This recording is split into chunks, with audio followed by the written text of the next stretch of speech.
Em nome do Pai, do Filho e do Espírito Santo. Amém. Proclamação do Evangelho de Jesus Cristo segundo Mateus. Tendo Jesus descido do monte, numerosas multidões o seguiam. Eis que um leproso se aproximou e se ajoelhou diante dele, dizendo: Senhor, se queres, tu tens o poder de me purificar. Jesus estendeu a mão, tocou nele e disse: Eu quero, fica limpo. No mesmo instante, o homem ficou curado da lepra. Então Jesus lhe disse: Olha, não digas nada a ninguém, mas vai mostrar-te ao sacerdote e faze a oferta que Moisés ordenou, para servir de testemunho para eles. Palavra da salvação. No Evangelho de hoje, nós contemplamos algumas realidades que estão vinculadas à nossa experiência de conversão e de mudança de vida. Quando nós olhamos os Evangelhos de hoje, nós contemplamos ali que Jesus Cristo ele faz uma cura, mas uma cura que inicia com um pedido daquele leproso. Quando nós olhamos o texto sagrado, nós vamos ver que está escrito: Eis que um leproso se aproximou e se ajoelhou diante dele, dizendo: Senhor, se queres, tens o poder de me curar. Veja que aqui nós temos uma atitude do leproso, essa atitude de aproximar-se de Jesus Cristo, de ir ao encontro de Deus. Veja também que existe uma segunda atitude deste leproso, que é ajoelhar-se. Aqui nós temos o gesto de adoração. Por isso que ir ao encontro de Deus e ajoelhar-se significa adorá-lo. E assim nós vemos como que esse homem que teve a atitude de ir ao encontro, de corresponder o chamado e de adorar o Senhor, ele recebe essa cura. Depois nós vamos ver que esse homem diz: Se queres, tu tens o poder de me curar. Aqui nós vemos a manifestação da vontade de Deus para a nossa vida. Deus, ele sempre quer nos curar. Ele sempre está disposto a nos conduzir num caminho de mudança de vida, num caminho de cura e libertação. Mas para que a cura e a libertação aconteça na nossa vida, é necessário uma adesão a Jesus Cristo, porque somente quando nós aderimos ao caminho que Ele nos propõe, aderimos à fé, aderimos à sua própria vida, é que nós receberemos dele mesmo a cura e a libertação. Por isso que aqui nós vemos como que é manifesta a vontade de Deus. E ali Jesus Cristo vai dizer: Eu quero, fica limpo. Veja que aqui há a manifestação do grande desejo de Deus, que é a nossa purificação. E assim vai acontecer, esse homem vai ficar curado da lepra.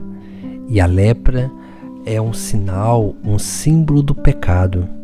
Por isso que a forma de se libertar da lepra, do pecado, é justamente ir ao encontro de Jesus Cristo e ajoelhar-se diante dele, adorá-lo, reconhecer a sua divindade. Por isso que assim, quanto mais nós vamos aderindo a esse grande projeto de Deus para a nossa vida, muito mais nós seremos capazes, estaremos aptos a corresponder o chamado de Deus. Por isso que, se nós olharmos também no final do Sagrado Evangelho, nós temos ali algo que Jesus Cristo vai dizer àquele homem.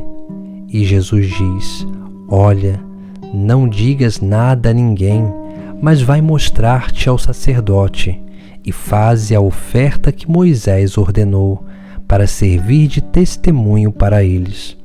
Aqui nós vemos que Jesus Cristo pede uma coisa a esse leproso e ele não vai cumprir, porque Jesus parece que sempre ele vai instigar aqueles que recebem a cura a anunciar aquela experiência que eles tiveram com ele. Porque aquele que teve uma verdadeira experiência de Deus, esse não consegue guardar essa experiência para si mesmo, mas tem a necessidade real de anunciar, de transmitir esses grandes mistérios para o seu próximo. Por isso que nós precisamos nos abrir mais a essa obra da graça. Precisamos cada vez mais ir ao encontro de Jesus Cristo, ajoelhar-se diante dele para adorá-lo, porque ele é Deus com o Pai e o Espírito. Nós precisamos realmente entender a vontade de Deus na nossa vida. Essa vontade que quer nos curar, quer nos libertar, quer nos salvar, mas que nós precisamos entender como que ela se manifesta na nossa vida, para que assim nós possamos verdadeiramente sermos capazes de anunciar as maravilhas que Deus realizou em nós. Porque quando Jesus Cristo proíbe alguém de falar daquilo que experimentou, parece que Jesus Cristo ele está querendo justamente o contrário. Ele quer saber se aquela pessoa realmente teve um verdadeiro encontro pessoal com ele, porque aquele que teve um encontro pessoal não consegue guardar o objeto desse encontro para si mesmo, mas tem a necessidade de transmitir, de anunciar, de proclamar aquele que é o verdadeiro sentido da vida, aquele que é o autor de toda cura e libertação, aquele que é o verdadeiro Senhor e Deus da nossa vida. Busquemos, então, ir ao encontro de Jesus Cristo, adorá-lo sempre, para entendermos a vontade dele para cada um de nós, para a nossa vida, para que assim, tendo uma verdadeira experiência com ele, nós possamos transmitir essa experiência e dar testemunho daquele que mudou a nossa vida, daquele que nos restaurou, nos curou e libertou da lepra, do pecado que nos impedia antes de alcançar o reino dos céus, e desse pecado que hoje nós somos libertos e por isso testemunhamos a grande obra que Deus realizou em nós. Em nome do Pai, do Filho e do Espírito Santo. Amém.